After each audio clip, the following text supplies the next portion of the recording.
Good morning, students. Welcome to the online history class.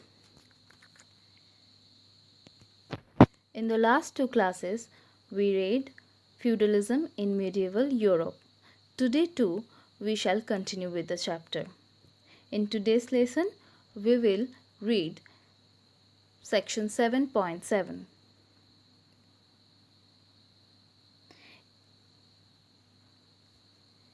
In this section, we will learn about the code of chivalry. Now, what is chivalry? In medieval Europe, a code of ethics known as chivalry developed, which included rules and expectations that the nobility would at all times behave in a certain manner. Chivalry was, in addition, a religious, moral, and social code which helped distinguish the higher classes from those below them, and which provided a means by which knights could earn themselves a favorable reputation so that they might progress in their careers and personal relations. Now, the member of the chivalric code was knight. Now, who were the knights? Knights belonged to the noble class and were part of a military order. But not all soldiers could become knights. Those lacking the equipment, status, or wealth to join an order were usually denied. But some from the poorer class could elevate their status and be accepted into knighthood through valor on the battlefield.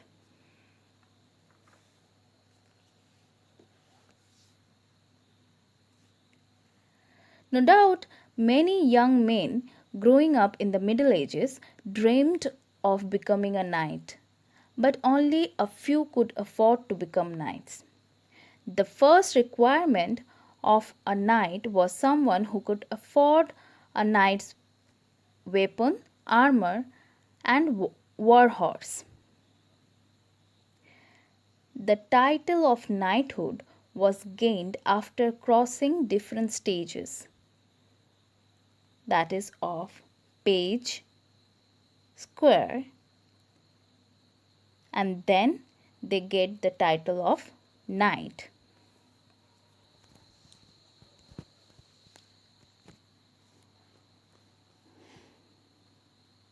The road to be a medieval knight started early in a young man's life.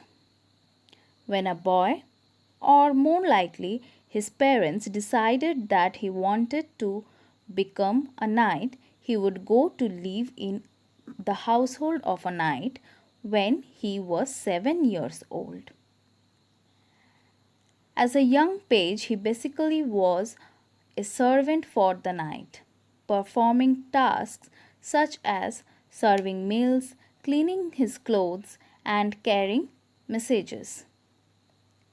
While working for the knight's household, the page learned the proper way to behave and good manners. They also received instruction in poetry, music, reading, and writing. They received basic trainings in the field of combats.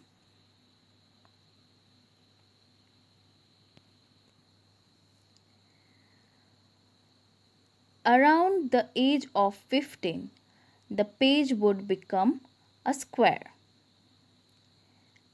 As a squire, the young man would have a new set of tasks. He would take care of the knight's horses, clean his armor and weapons, and accompany the knight to the battlefield. They were taught fighting skills by the knight. Most future knights worked as a squire for 5 or 6 years. If a squire had proven his bravery and skill at battle, he would become a knight at the age of 21. he gained the title of knight at a special ceremony called dubbing ceremony. At this ceremony, he would kneel before another knight, lord, or king, who would then tap the squire on the shoulder with his sword, making him knight. At the ceremony, the new knight would take an oath to honor and protect his king and the church.